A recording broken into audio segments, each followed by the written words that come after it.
Alright guys, quick note on this episode you're about to watch in the Ranger.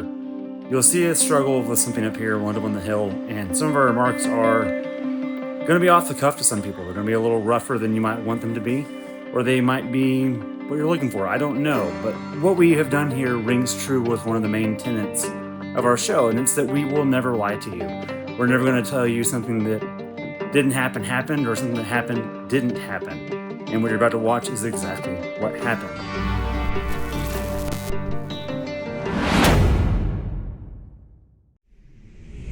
All right, boys and girls, we're back on the hill, and yes, you saw the thumbnail.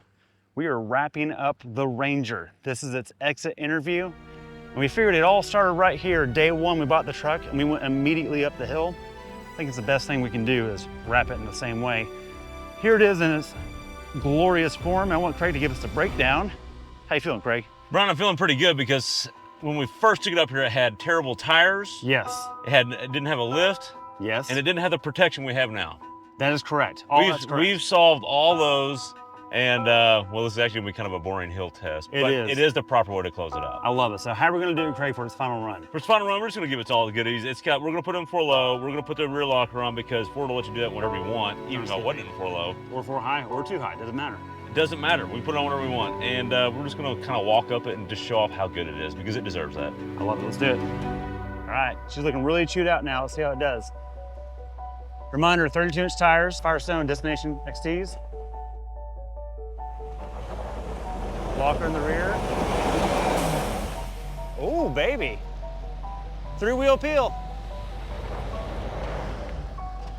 Hey, what drive mode are you in? Rock. Okay, that's good. Just give it a little bump. Ready? Yep. I gotta get out of that. You need to commit to it before you hit the bump. Yeah. Ready? Yes.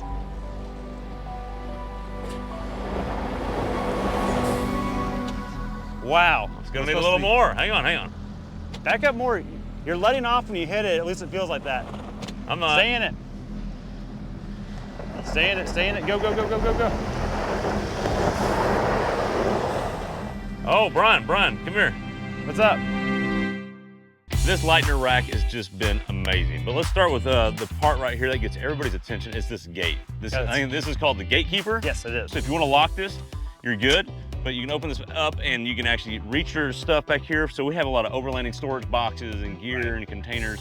And when we have the rooftop tent on there, we put our gear in there, we put this down, we lock it, and this is covered up top. Now no one can get our gear. Secured, yeah. But then we can still access it this way or lifting the gatekeeper up. I want to point out we do have the Lasfit liner back here. That has been way better than the factory. We had the plastic like this, which is hard, which is awful, by the way. It's just awful. Although we kind of kept it on here because it works. It's nice to slide stuff onto this. Every truck you and I get going for it is going to have that. Whether Lasfit wants to support it or not, we're buying that. That's worked quite well.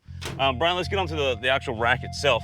This rack has been great, and then it's real easy to move forward and aft. Point of sliding this forward is now you can get a motorcycle in here if you want. Right. And that is awesome. So you can slide this all the way forward. We've got a nozzle in the way, so I'm not gonna move it. But you can also just adjust it if you need to. You can also just position it right where you want, and I like that a lot. So we just kind of keep it back because it works for what we have. We don't have anything up here right now, but I have put a kayak up here before, and that was super convenient. I moved it forward and it fit. This is the gear right here is the gear boxes. These are awesome. So you open these up, they're spring loaded. You have a zombie, you can pull this out. Yeah, we've got to unzip right now because I just open it where it's at. And so you can set it out, take it to your camp, open up your stuff, and you're good to go. You got little pouches in here you can take out.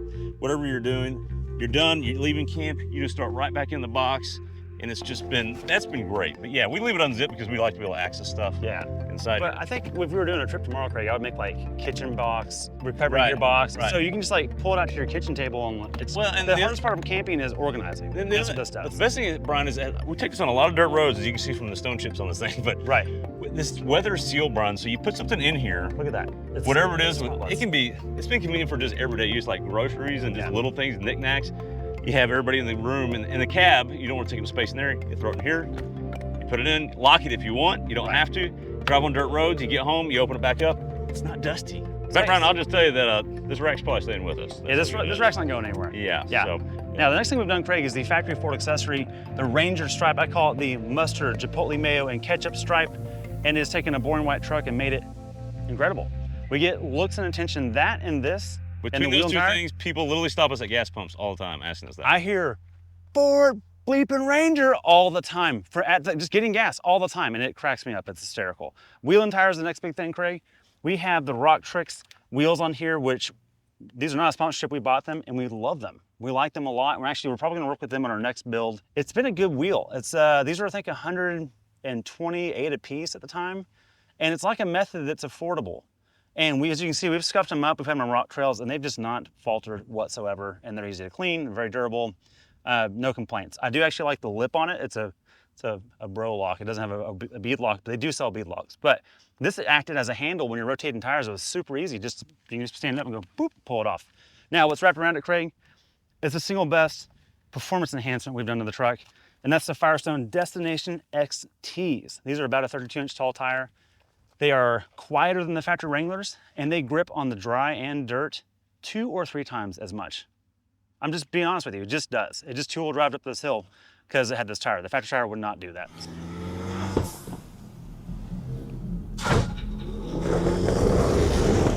Oh, Brian, come here. What's up? Got a light. Uh-oh, for what? Check 4x4. It's not in 4-wheel drive? No, it says check 4x4. It is in 4 low. We've never had this warning before, Brian. This is a heck of an exit interview. Not looking great. You know what we need to do here? Everything's on. Hang on, I'm not seeing the passenger front tire move at all. Huh. Let's see what she does. Try from there. Okay, rear locker, hang on. It's the joy of modern 4x4. Rear locker, I heard it click. I heard it click, yeah. Here we go. Nothing's happening. The front axle's not working. Let me go all the way back to the bottom of the hill. Okay. Hang on. See what we got, bud. We're normal. I'm just going to try to drive mode. It will not go in when I select 4 high or 4 low. It is not clicking in. I can hear it. And I also can tell now that I'm thinking about it, we've never gotten low. Yeah, never got to low. So let's just let the mode, because Ford will auto-select the things for you. So we're going to go to rock, because it should put a 4 low with lockers on its own. See, it says 4 low and locker. It said that when we went the first time. See if it feels like it's in low. Nope. Nope.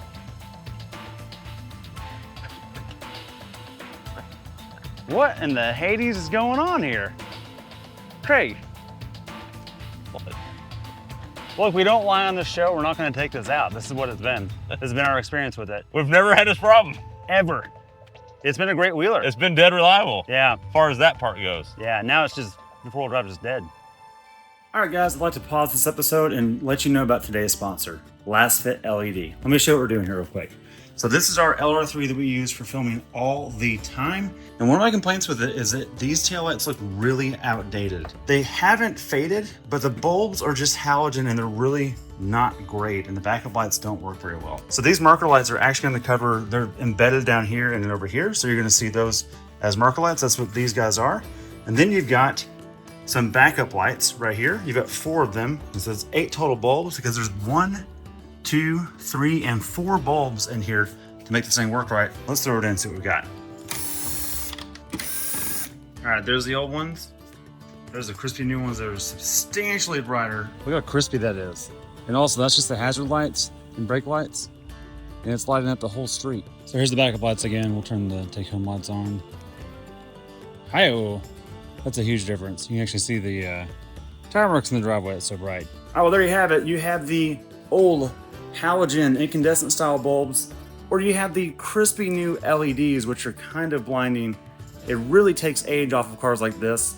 In an era where new cars are just screens and boring and blah, things like this have tons of character, and you want to do what you can to keep them young.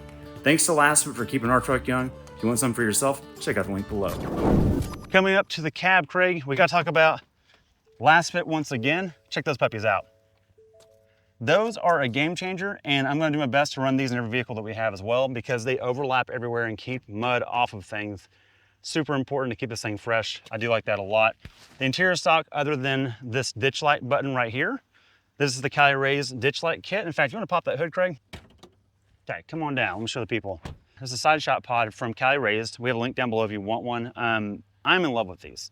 They are a reasonable wattage, but I call these deer spotters. And I know you're gonna say right now, why don't you have it turned, I got it too tight. Why don't I have it turned sideways? Because I want this to be a night driving spotlight in Texas. We use that more than we do on trails. And the ditch isn't usually where I'm driving anyway. So that's kind of a silly thing that Overlanders do. Now up front, Craig, we do have one mod up here. And it's a factory spring and shock. But in the top hat, we have a Traxta 1-inch front lift. You can call it a level if you want. That's really what it is. It balanced it out with the rake this thing had from the factory, and honestly, we needed the nose to be a little higher for off-road use. That's why we did that. We didn't go to a 2. I don't want to do Carolina squat. That is not what you want as a balanced product, but really happy with that. It's been a good product. It's super simple to use. Now, underneath, Craig, we've got a complete Rival skid plate package. It has been a game changer and kept us safe on anything we go over. I do like it a lot. It's been a plus. These are the recovery points for the Ranger. They're straight from Australia, and they are rated. Unlike American tow hooks, these are actually rated at a shear point. So you could really basically, you know, move a house if you had to and had the power. And maybe 4-wheel drive, that might help too. But they look beautiful. I love having them there. We do have a transmission, engine, transfer case, and fuel tank skid plate from Rival. And they just came out with the FX4 spec front bash plate, which we have completely tacoed ours, our factory Ford one. Their new one came out, but we're not gonna put it on this truck because we won't have it long enough to do so. But it is on the market if you want one. Highly recommend them. They've been great. One more thing, Craig, no prop rod. And this is from Redline Tuning. These were sent to us as, hey, try these out, you might like them. I love them. If I ever own a car that doesn't have dampeners on the hood, I'm putting them on, plain and simple. The other thing we've put on here, Craig, is the Boomba Racing blow-off valve. We've had plenty of coverage on that. It's not actually the blow-off valve, it's just a diverter valve spacer. So instead of it venting to the intake and being silent, it goes, makes a fun sound. That's all it is. I know what you're thinking, can you use it off-road because dust goes in there? It's been completely faultless because every time it blows off, it's pushing dust out of it. So it's fine, it's just been a zero issue. Other than that, it's completely stock powertrain wise. We've never had any problems there. Let's get out of the car. Let's get out, get out. Maybe I need to feel my butt out of the seat. Locked. Yep. Unlocked. Yep. Back in. Okay, okay.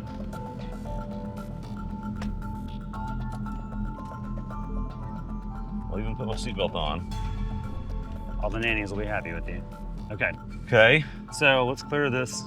Yeah, we know we're low on gas. Yeah, all right. yeah. Let's Neutral. 4 high. Just push the button for 4 high. Listen. Nothing. Let it roll. Just take your foot off the brake.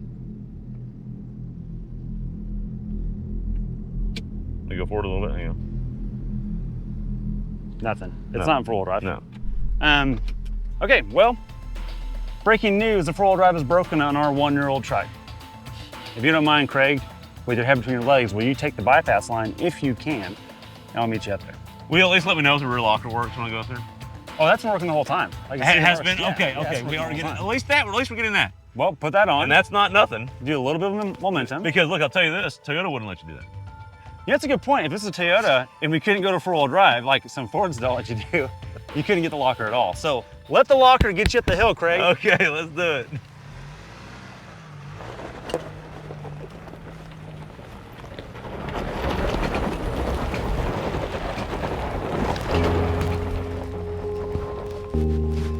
Unbelievable. All right, one last update on the Ranger. At the time of filming this, which is probably about 4 or 5 days before the episode comes out, the Ranger is at the dealership. Here's what we know, and it confirms what we already knew effectively. The driver's front CV joint is destroyed. It is faulty, and they're gonna replace it under warranty. The problem is it's been back ordered for about a week as of right now, but it should be in a couple of days. And at that point, then they can diagnose the 4-wheel drive problem we experienced in this episode. We talked about this a lot since we filmed this episode. We have enjoyed this truck a bunch. We've enjoyed it more than we have not. And all we're doing here is making sure we show you every bit of it. That includes all the good of taking on road trips, living with it every day, towing, doing some off-roading, and doing family duty. It really is a good, balanced, mid-sized truck. If you have one, be proud of it. If you have to deal with a dealer, I'm sorry. Now, on to the next thing.